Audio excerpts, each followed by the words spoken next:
What would you do if the person you trusted most was hiding a double life? My wife's secrets unraveled everything I thought I knew about love, family, and betrayal, and the truth left me questioning everything that a few weeks ago, on a seemingly typical Thursday morning, I was deep in the usual rush of getting our two kids, Emma and Ryan, ready for school by 7:30. The house was its usual whirlwind of activity when the sharp ring of the phone broke through the chaos. Glancing at the screen, I noticed an unfamiliar area code. Curious about who might be calling at such an early hour, I picked up the receiver and cautiously said, "Hello." To my surprise, it was my wife, Sarah, on the other end. We had just talked the night before, so I immediately wondered why she needed to call now. Sarah works as a marketing manager for a small but busy firm, and her job often takes her on the road. Meanwhile, I handle things on the home front, raising the kids and running my freelance graphic design business. Our schedules couldn't be more different, but we've made it work over the years, balancing our lives in our cozy 4-bedroom suburban home with a swimming pool. It's a life we've built together, surrounded by a close-knit group of friends. "Hey, Mark," Sarah began, her tone rushed and anxious. "Something happened last night. My purse was stolen when I went to the hotel lobby to grab a newspaper." My heart sank. "What? Are you okay? What do you need me to do?" "I need you to cancel our credit cards right away and request new ones," she continued, her voice tight with worry. "I've already told my boss, Lisa, and she's arranging for replacement company cards to be sent overnight. She's also transferring some money to hold me over until I leave tomorrow." Sarah rarely lost anything, so this was out of character for her. "That's not like you," I said, concerned. "What exactly happened?" Sounding frustrated, she explained, "I was distracted, I guess. I left my purse on the cashier's counter while I went to grab another magazine. When I came back, it was gone. The cashier said she was busy helping someone else and didn't notice anything unusual. My driver's license was in there too. The hotel staff are checking the nearby dumpsters, but if they don't find it, I'll have to depend on taxis to get to my meeting today." "Don't worry, Sarah," I reassured her, even though my mind was already spinning with ways to help. "I'll handle the cards right away. Let's get this sorted out." "I'll handle the credit cards right away, Sarah," I assured her, trying to remain calm despite the situation. "I'm sorry you're dealing with this, but hopefully, aside from the $1,200 in your wallet, we won't face too many other losses. The other cards can be replaced gradually." Sarah sighed on the other end of the line. "Thankfully, most of my makeup and essentials are still in the hotel room, so I'll be ready for my presentation in the morning. How are Emma and Ryan? I miss all of you so much. I wish we could be together again like before." I felt a pang of longing in her voice but chose to focus on solving the immediate problem. Sarah's concerns about her stolen wallet lingered for a few weeks, but thankfully, I managed to cancel the credit cards before any unauthorized charges appeared. Still, her driver's license and other personal items in the wallet hadn't been recovered. We decided to put that matter aside and move forward with life as usual. But today, something unusual caught my attention. While searching through our filing cabinet for the home insurance policy, I stumbled upon a folder containing monthly statements from Sarah's personal Fidelity investment account. This was the account where she managed the inheritance she received after her parents' tragic passing a few years ago. I'd always respected Sarah's privacy regarding this account, but seeing the folder reminded me of the inheritance, which had initially been around $350,000. Out of curiosity, I glanced at the latest statement and was pleasantly surprised to see that the account had grown to over $400,000. However, one detail stood out: about 6 weeks ago, there had been a $3,000 withdrawal from her money market account. It was a significant amount, and I couldn't help but wonder what would require such a large sum. After some thought, I remembered that Sarah had mentioned purchasing a gift for someone during that time. My curiosity got the better of me, so I sat down at my desk, opened my laptop, and looked up the website of a jewelry store in town. A hunch told me that it might be connected. Jotting down their phone number, I decided to make a call. When the store representative answered, her voice was friendly and professional. "Thank you for calling Baxter's Jewelers. This is Melissa. How can I assist you today?" "Hi, Melissa," I said, trying to sound casual. "This is Mark. I believe my wife, Sarah, made a purchase here recently. I'm calling because we've encountered a potential issue with the transaction." Melissa hesitated for a moment before responding. "Of course, Mr. Thompson. Could you tell me which transaction you're referring to so I can pull up the details?" I quickly provided the date of the purchase and the amount, noting that the charge matched the withdrawal from Sarah's account. Melissa confirmed that a ring set had been purchased using a company credit card as collateral, with a check issued later to settle the amount. Then, she added something that made my stomach drop. "Now that you've brought up the matter, is there an issue with the rings? They were custom designed, so if there's anything wrong, we'd be happy to assist." Custom designed rings? The words echoed in my mind. My thoughts raced as I tried to connect the dots. Why would Sarah purchase custom rings, and who were they for?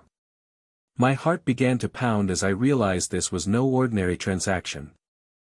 "I'd like to assure you, Mr. Thompson, that our store offers a 90-day warranty for any issues," Melissa continued, her tone warm but professional.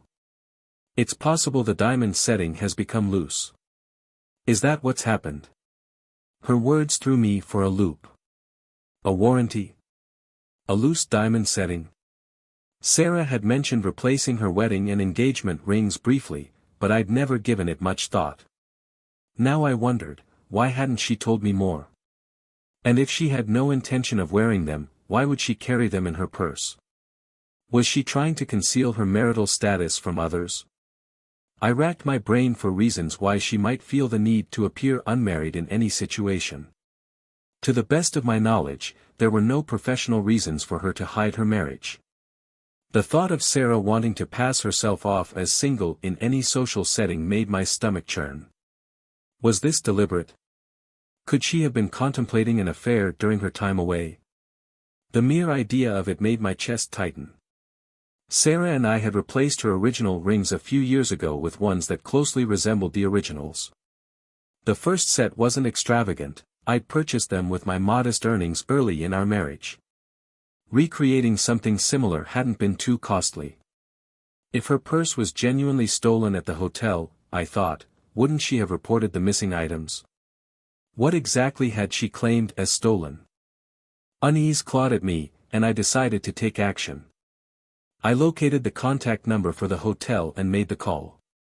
After being transferred to the manager on duty, I inquired about any reports Sarah had filed regarding her stolen purse. To my dismay, the response only deepened my suspicions. The manager informed me that while Sarah had mentioned a missing wallet and driver's license to a staff member, no formal report had been filed, and no mention of rings had been made. My thoughts raced, colliding into each other in a blur of doubt and disbelief. The implications of what I had uncovered were overwhelming. Sarah hadn't just hidden the truth about the rings, she'd fabricated an elaborate story about them being stolen. Why? Was there an innocent explanation, or was my gut instinct, my worst fear, correct? I sat down, the weight of the situation pressing heavily on me.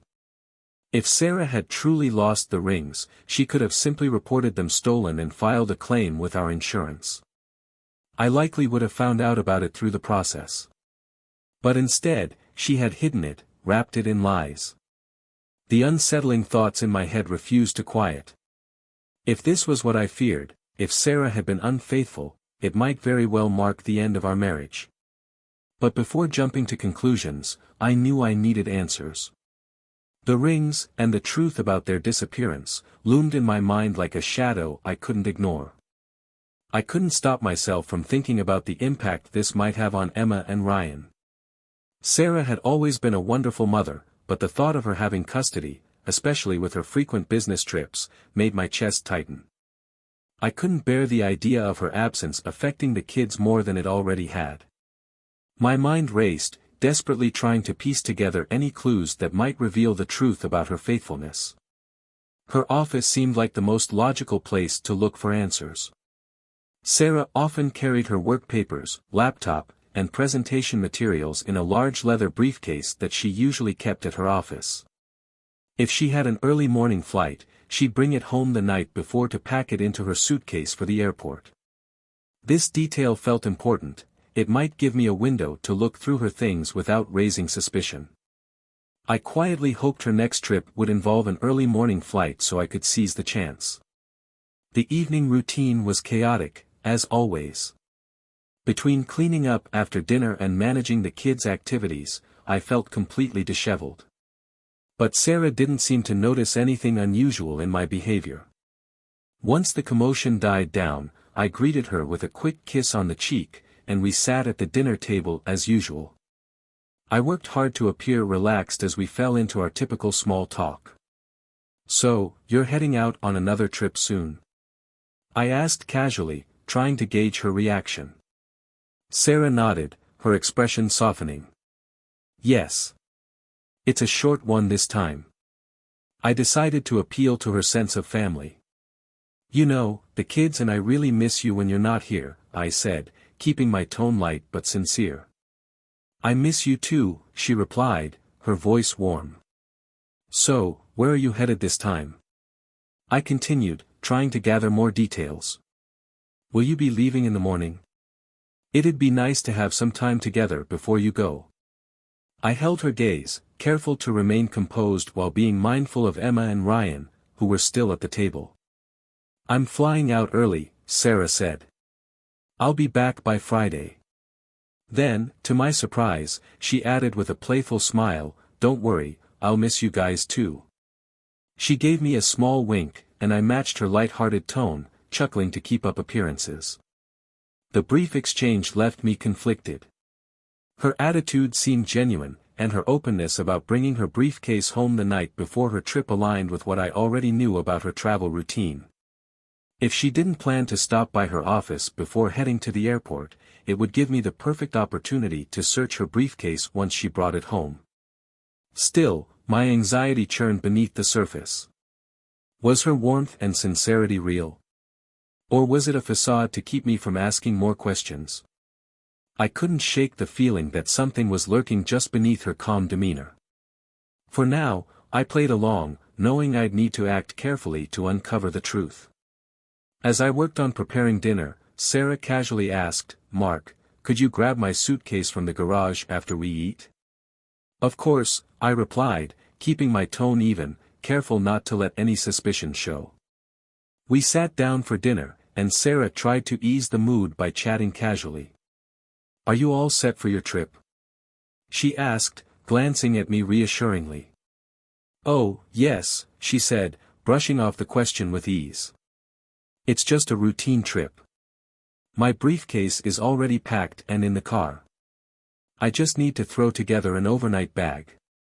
Her casual mention of the briefcase being inside the trunk aligned perfectly with what I had suspected. I nodded along, masking my growing tension while mentally finalizing my plan to access the briefcase later that evening. After dinner, I retrieved her suitcase from the garage and brought it to our bedroom. Handing it over, I asked casually, "By the way, where are the car keys? My tire's been losing air, and I was thinking I could take it to Jerry at the station. He can probably patch it up quickly." For a brief moment, Sarah looked puzzled but quickly reached for her purse, pulling out the keys. "Couldn't you just pump it up at the station and deal with it tomorrow?" she suggested lightly. "I'll check on that," I said, keeping my response vague as I left the house. Driving to the auto shop where Jerry worked, I felt the weight of my plan settling over me. At the station, Jerry greeted me with his usual grin. "What's going on, Mark?" he asked, noting my distracted demeanor. "My tire might need some air," I replied, avoiding his gaze. "But I also need a little time to check something else." Jerry raised an eyebrow, sensing there was more to the story. "Trouble at home?" he asked quietly. "Maybe," I admitted reluctantly, popping the trunk and pulling out Sarah's briefcase. I placed it on a workbench in the corner of the shop and carefully unlocked it. Jerry, realizing a customer had arrived, excused himself with a quick, "I'll let you handle that. Call if you need anything." Alone, I sifted through the briefcase, my heart pounding with each passing moment. I finally found what I had feared, a small velvet jewelry box tucked into one of the side compartments. Opening it, I saw a pair of rings I didn't recognize. My chest tightened as questions flooded my mind. Who were they for? Why hadn't Sarah mentioned them to me? Quickly, I closed the box and tucked it back into its hiding spot. Securing the briefcase once more, I stashed it in the trunk and took a deep breath, trying to steady my thoughts. Jerry returned as I leaned against the workbench, lost in a swirl of emotions. "Did you find what you were looking for?" he asked, his voice laced with curiosity. "I'm afraid so," I admitted, my voice heavy with disappointment and sadness. "Want me to check that tire while you think things through?" he offered kindly. I nodded. "Yeah, Jerry. That'd be good. I just need a moment." I pretended to resolve the supposed tire issue, and Jerry, ever the loyal friend, gave me a curious glance but didn't press for answers. He simply nodded and went back to work. On the drive home, I felt a storm of emotions swirling inside me, but I forced myself to focus. I needed to plan my next steps carefully. If I was going to protect Emma and Ryan, I needed solid evidence, proof of Sarah's infidelity in any behavior that might support my case for custody. Despite her failings as a partner, I couldn't ignore the fact that Sarah had always been a good mother. The children deserved to have her in their lives, even if only through visitation. Still, my ultimate goal was to secure full legal custody. The thought of explaining the reasons for our divorce to her brother and our friends weighed heavily on me. The life we had built together felt like a distant memory, soon to be reduced to gossip and awkward conversations. Later that evening, as we settled on the couch, Sarah surprised me by curling up beside me, resting her head on my shoulder. Her touch, once so comforting, now felt like a contradiction, a reminder of both our love and her betrayal. "Are you ready for tonight?" she whispered, her voice soft and familiar. I took a sip of beer, trying to mask my inner turmoil. "I think so," I replied. "But I've got a bit of a stomach ache." Sarah sat up, her eyes full of concern. "Oh no, that's too bad, honey," she said, wrapping her arms around me gently. "I love you," she added, her voice tender. Instinctively, I put an arm around her shoulders, caught in a moment of conflicted affection. Despite everything, there was still a flicker of love for her buried beneath my anger and mistrust. Why had she chosen to stray? Could it have been avoided? Sensing my discomfort, she asked anxiously, "Is your stomach still bothering you, dear?" I nodded. "Yeah, but I can handle it," I replied, though my stomach ache was more emotional than physical. Desperately, I tried one last time to pull her back to us, to our family. "Do you really need to go on this trip?" I asked, my voice almost pleading. Sarah sighed and gave me an apologetic look. "I'm sorry, Mark. This trip is necessary. But I'll do everything I can to wrap it up quickly and get back to you and the kids. I'm really looking forward to the weekend with all of you." I smiled faintly, though her words did little to ease my doubts.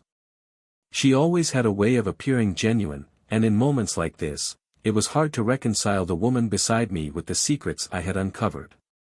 Later that night, while Sarah slept soundly, I quietly retrieved her suitcase to ensure everything was exactly as she had left it. The briefcase, the hidden jewelry box, all of it was still there. Carefully, I returned everything to its place, closed the suitcase, and climbed back into bed. Sleep eluded me as the weight of my suspicions kept me awake. At around 5 in the morning, I heard Sarah stirring. I stayed in bed, feigning sleep, as she moved quietly around the room preparing to leave. Our usual custom of saying goodbye felt too heavy to bear this time. Before walking out the door, Sarah bent down and kissed me on the cheek. "Still not feeling well, honey," she asked softly. I murmured a quiet, "Not really," and kept my eyes closed, unable to meet hers. As the door closed behind her, I lay in bed staring at the ceiling, the knot in my stomach growing tighter. The love we once shared felt like it was slipping through my fingers, and I couldn't help but wonder if I was losing her for good, or if I'd already lost her long ago. I simply nodded at Sarah, struggling to put my tangled emotions into words. Once she had left, I immediately got to work. First, I contacted a private investigator, finding a branch in her destination city that could assist.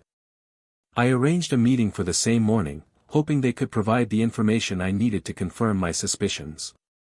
Next on my agenda was securing a divorce attorney. A close friend had once recommended someone they trusted, so I found the lawyer's contact details and made the call. I scheduled an appointment for the afternoon, hoping this meeting would give me clarity on how to navigate the difficult road ahead. At the investigator's office, I shared my concerns and explained the situation. After some discussion, we agreed on an upfront retainer for their services. They warned me that while they couldn't guarantee obtaining photographs, they would do their best to gather incriminating evidence. I accepted their terms, knowing that any information they uncovered would help me make the decisions I dreaded but knew were necessary.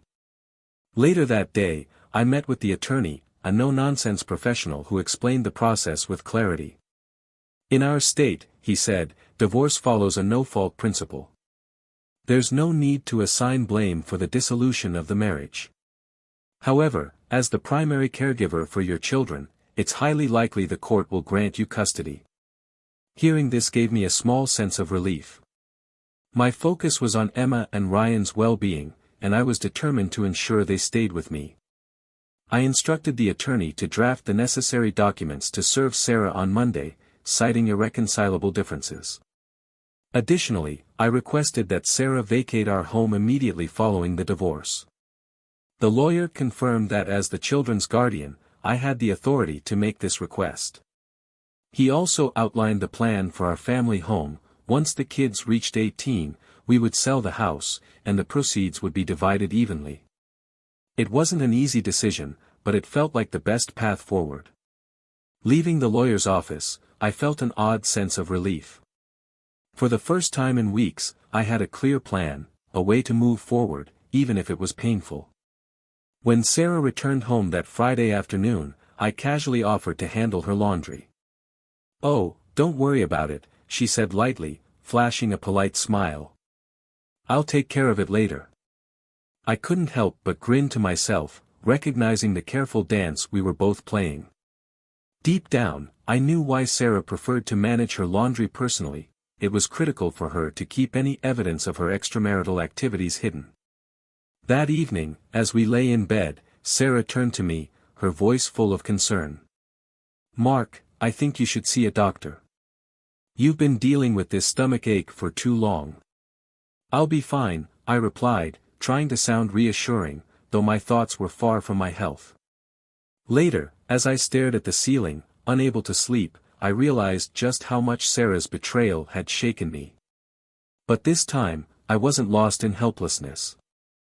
I had a plan, and no matter how much it hurt, I was determined to see it through, for the sake of Emma and Ryan, if not for myself. I sat down with the office manager to review the findings. He informed me that a report, along with attached photos, had been faxed from Denton earlier that morning.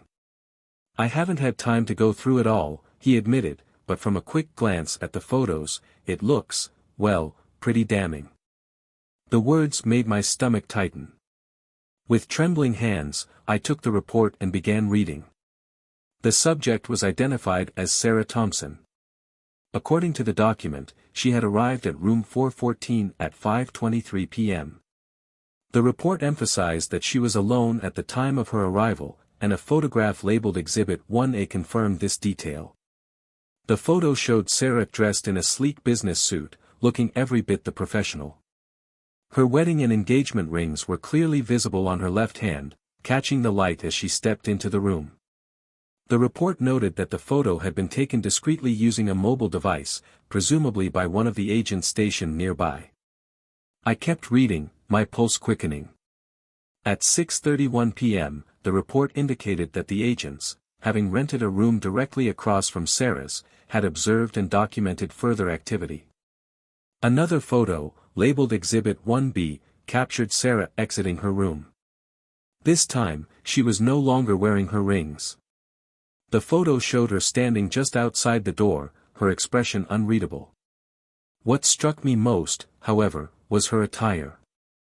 Gone was the business suit. Instead, she wore a striking black cocktail dress paired with high-heeled shoes, her neck adorned with a simple but elegant necklace. The contrast was undeniable, a clear shift from professional to something more personal, more intimate.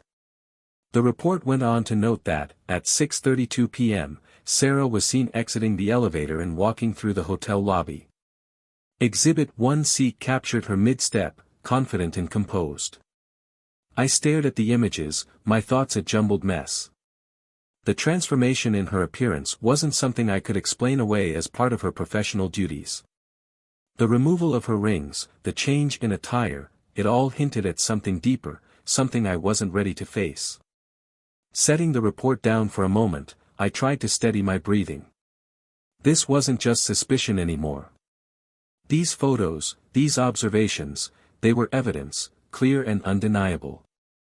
And as much as it hurt, I knew that confronting the truth was the only path forward. The report continued to reveal more devastating details.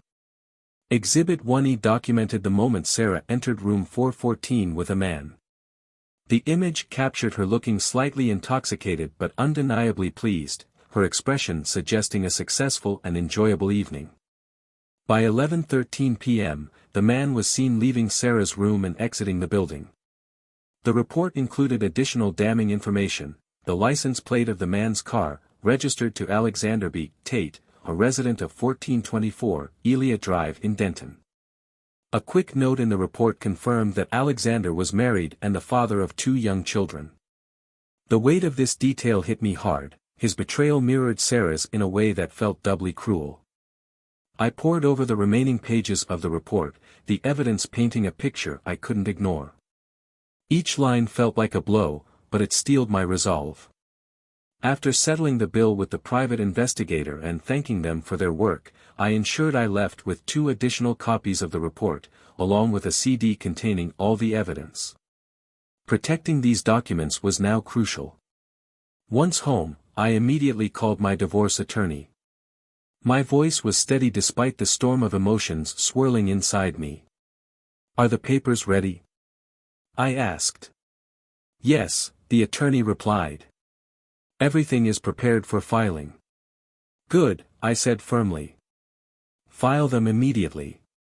And make sure Sarah is served publicly, at her office." The attorney paused for a moment, then confirmed, "Understood. We'll proceed as you requested." As I hung up the phone, a strange mix of emotions washed over me: relief, anger, sadness, and a sense of finality. This was the beginning of the end. Later that evening, Sarah returned home. Despite the events of the past 24 hours, she seemed unusually composed. She inquired about my health, expressing hope that I would recover soon. Interestingly, her demeanor was slightly reserved, almost hesitant. Though I noticed the change, I chose not to comment on it. My silence wasn't just strategic, it was all I could manage in the moment. The next morning, I woke early after another restless night. Determined to regain some sense of normalcy, I buried myself in work on the computer until I heard Emma and Ryan stirring upstairs. Setting everything aside, I headed to the kitchen to prepare breakfast for the kids.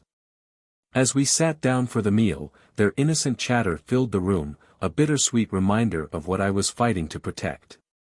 For their sake, I resolved to remain strong, no matter how painful the road ahead would be. That morning, I said goodbye to Sarah as she left for work. She approached me with a familiar smile, but her eyes betrayed a nervousness I couldn't ignore. I returned the gesture calmly, my emotions tightly controlled. Later, as I was tidying up after breakfast, the phone rang, breaking the usual morning routine. Glancing at the screen, I saw Sarah's workplace displayed on the caller ID. My chest tightened as I picked up the call, saying nothing. There was a brief pause before Sarah's trembling voice came through the line. "I'm sorry," she whispered, the words barely audible. I remained silent, holding the phone to my ear. After a few seconds, the line went dead. She didn't come home that night, and I couldn't shake the thought that she was continuing her deceitful charade, indifferent to the destruction she had caused. The next day, she called again, her tone pleading as she asked if we could talk. My anger simmered beneath the surface, but I replied calmly, "Why don't you come by tomorrow morning between 9 and noon? The kids and I won't be here." She hesitated. "But I want to talk to you about this, Mark," she said softly. "We'll talk one-on-one," I replied firmly, "but only in my lawyer's office, and only after you've signed, notarized, and returned the divorce papers. Once that's done, I'll listen to whatever you have to say." There was a sob on the other end of the line before Sarah managed to respond. "Good," she said, her voice breaking. Then, the call ended abruptly. Several days later, she signed the papers, and 6 months after that, our marriage was officially over. During that time, we met once in my lawyer's office to finalize arrangements. She pleaded with me to reconsider, emphasizing how difficult it was not having unrestricted access to Emma and Ryan. "I can't trust you anymore, Sarah," I told her. My words were calm but resolute. Tears streamed down her face as she revealed something unexpected. "I've been seeing a psychologist," she admitted. "I was diagnosed with nymphomania. I've been working on it, and my impulses are under control now. Please, Mark, I'm trying to change." Her confession left me conflicted.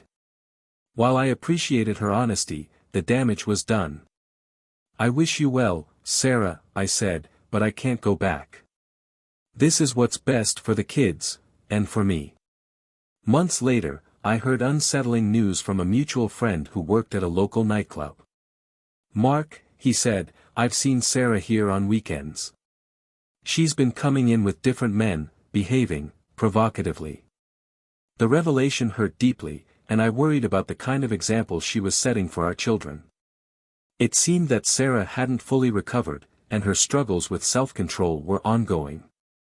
Then came another call, this time from one of Sarah's close friends. She told me Sarah was in poor health and had contracted herpes. "She needs help, Mark," her friend said.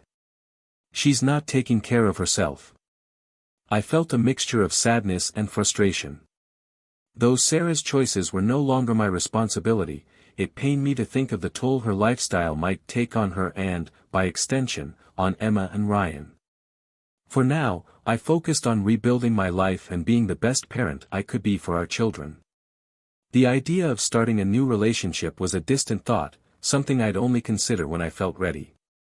Trust, after all, wasn't something I could freely give again. Months turned into years, and life slowly settled into a new normal. Emma and Ryan thrived under my care, their laughter filling the house on most days. They became my anchor, the reason I found the strength to move forward. I focused on creating a stable, loving environment for them, a place where they felt safe and supported, no matter what. As for Sarah, the updates about her life became less frequent over time. I stopped seeking out information about her. When I did hear something, it was usually through mutual acquaintances, and each new piece of news only solidified my belief that I had made the right decision. Her struggles were ongoing, but she wasn't my responsibility anymore. I had to remind myself of that constantly. Looking back, the betrayal had nearly broken me. There were nights I stayed up replaying every detail, questioning what I could have done differently. But those thoughts became less frequent as I realized something important: Sarah's choices weren't a reflection of my worth. They were hers alone. Divorce was never something I envisioned for myself. It wasn't how I imagined our love story ending. But life doesn't always follow the plans we make, and sometimes, the hardest decisions are the ones that ultimately set us free. Today, I've found a sense of peace. I've thrown myself into being the kind of father Emma and Ryan deserve, and I've even found joy in small, unexpected moments, helping Emma with her school projects, teaching Ryan to ride a bike, or just sitting on the couch watching a movie together. Do I still think about Sarah? Sometimes. It's hard not to when so much of my life was intertwined with hers. But the pain has dulled, replaced by a quiet understanding. I'll always hope she finds the healing she needs, but I've stopped waiting for her to change. As for love, I haven't ruled it out.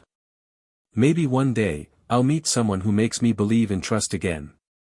But for now, I'm focused on being present for my kids and myself. And that's enough. If there's one thing I've learned through all of this, it's that even in the darkest times, there's a way forward. It might not look like the path you expected, and it might take every ounce of strength you have, but it's there. And when you take those first, unsteady steps, you realize that healing isn't about forgetting, it's about learning to carry the scars with grace. And that's exactly what I'm doing.